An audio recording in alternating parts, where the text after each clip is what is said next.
हमारा उद्देश्य है कि मनुष्य एक समझदार इकाई है। यदि मनुष्य के साथ संवाद किया जाए और जो उस आदमी की एक अपनी प्राइमरी नीड है उसको वो समझ पाए, वो अनावश्यक रूप से जो भोग संग्रह के कारण द्रोह, विद्रोह और युद्ध जैसी विभीषिका कर रहा है, ये मनुष्य भटका हुआ एक आज देवता हम कह सकते हैं इसको, भटके हुए देवता को हम बताना चाहते हैं, उसके देवत्व को जगाना चाहते हैं। इसलिए हमारी ये विवेक जागरण यात्रा है कि अरे बांटने वाली इकाई, तू बटोरने में लग गया। परमात्मा ने तो तुझे बांटने के लिए पैदा किया था कि तू न्यायपूर्ण वितरण करे। तेरे हाथ में नेतृत्व दिया था ईश्वर ने कि तू नेचुरल जस्टिस के आधार पर इस प्रकृति की जो संपदा है उसे तू अपने खजाने मत भर। तू जो अभावग्रस्त है, जो शोषित है, पीड़ित है, अशिक्षित है, परेशान है, उसके बीच में तू जा करके न्यायपूर्ण वितरण का कार्य कर, तू उनका एक नेतृत्व कर, जो भटके हुए हैं उनको तू सही दिशा दे। ऐसी चेतना जगाना हमारा लक्ष्य है। इसलिए हमने विवेक जागरण यात्रा आरंभ की है। कौन बांटने की कोशिश कर रहा है? मनुष्यता में नफरता कौन फैला रहा है? 3 सत्ताएं हैं बच्चा।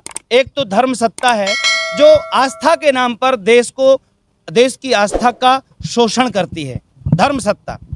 एक राज सत्ता है जो भय के आधार पर देश का शोषण करती है। एक अर्थ सत्ता है जो प्रलोभन के आधार पर समाज का शोषण करती है। आज ये तीनों सत्ताएं, राज सत्ता, धर्म सत्ता और अर्थ सत्ता, कंपैक्ट यूनिट बनके, एक गिरोह बनके समाज का भय, आस्था, प्रलोभन के आधार पर शोषण कर रही हैं।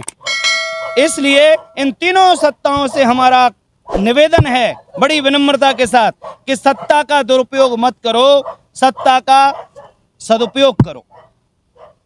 3 सत्ता आपने जो बताई है, जैसे राज सत्ता की बात करी आपने, तो राजनीति के बिना देश कैसे चलेगा? ये एक लोकतांत्रिक देश है, विशाल देश है, उसको चलाने के लिए राजनीतिक पार्टियां तो चाहिए। तो नैतिकता के आधार पर राजनीति का संचालन हो। राजनीति बिन धन बिन धर्मा, हरि ही समर्पे बिन सत्कर्मा। राज को नैतिकता के साथ संचालित किया जाए, लेकिन ये राज गली गली में हमारे निरीह प्राणियों की हत्या करके उनकी डेड बॉडी अर्थात उनके मांस का व्यापार कर रही है, ये नैतिकता है? एक तरफ तो जीव जंतु कल्याण बोर्ड का ड्रामा है, मुझे उत्तर दो बच्चा। एक तरफ तो जीव जंतु कल्याण बोर्ड का ड्रामा है और दूसरी तरफ इस देश में मांस का व्यापार है, निरीह प्राणियों के लिए वधशालाएं हैं, स्लॉटर हाउस हैं। ये कौन सा डबल स्टैंडर्ड है इन राज सत्ताओं का? ये कौन सी नैतिकता है, मुझे बताए।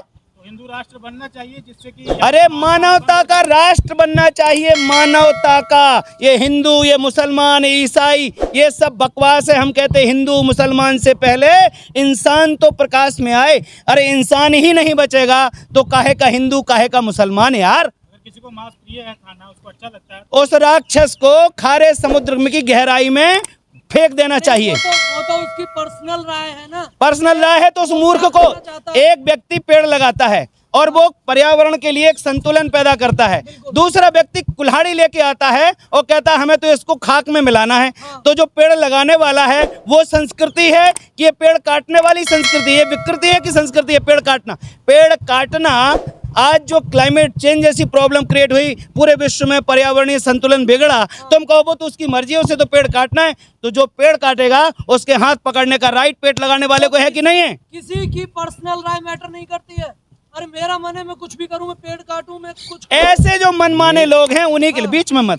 मनमाने आचरण को रोकने के लिए ही विवेक जागरण यात्रा है बेटा, कि विवेक पूर्वक खाना है, विवेक युक्ताहार विहारस्य। हमारी गीता कहती है युक्ताहार विहारस्य युक्त चेष्टस्य कर्मसु युक्त स्वप्नाव बोधस्य योगो भवति दुखा। ये अपनी संस्कृति, जो भारत की संस्कृति, तुम भारतीय बच्चे हो ना, अपनी संस्कृति जोड़ने वाली है, पूरी दुनिया को जोड़ने वाली है, अपनी संस्कृति तोड़ने वाली नहीं है। अपनी संस्कृति पाशविकता को, शैतानियत को, हैवानियत को रोक करके, संस्कारित करके इंसानियत को प्रतिष्ठापित करने वाली संस्कृति अपनी। तो हमारा विवेक जागरण इसी संदर्भ में है। आपने जो गले में माला पहनी है, हाँ, ये शुद्ध तुलसी है। ये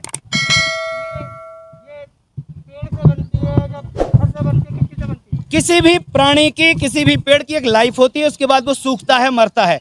तो सूखे हुए पेड़ से जो हमारे वृंदावन में हमारी तुलसी भगवत धाम सिधार जाती है, जिसको कहते हैं कि वो पधार गई है तुलसी, माने सूख जाती है नैसर्गिक रूप से, उसकी हम लोग कंठ में माला पहनते हैं। लकड़ी को नहीं काटेंगे तो और काम कैसे होगा? सूखी लकड़ी को काटने का हम निषेध नहीं करते। हम बात इनकी उसको कह रहे हैं कि जो मनमाने तरीके से हत्या करके पशुओं को, दूसरे को जीने का राइट है कि नहीं है, बताओ आप।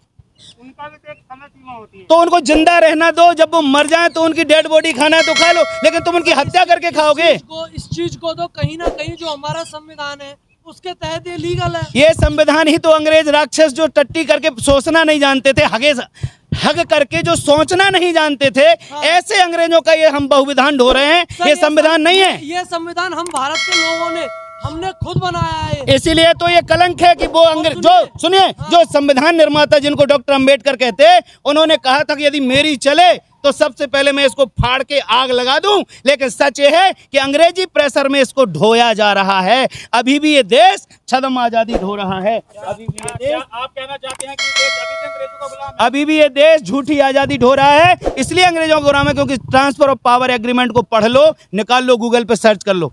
ट्रांसफर ऑफ पावर एग्रीमेंट, सत्ता का हस्तांतरण जिन शर्तों पे हुआ है उसके तहत ये देश अभी भी गुलाम ही है।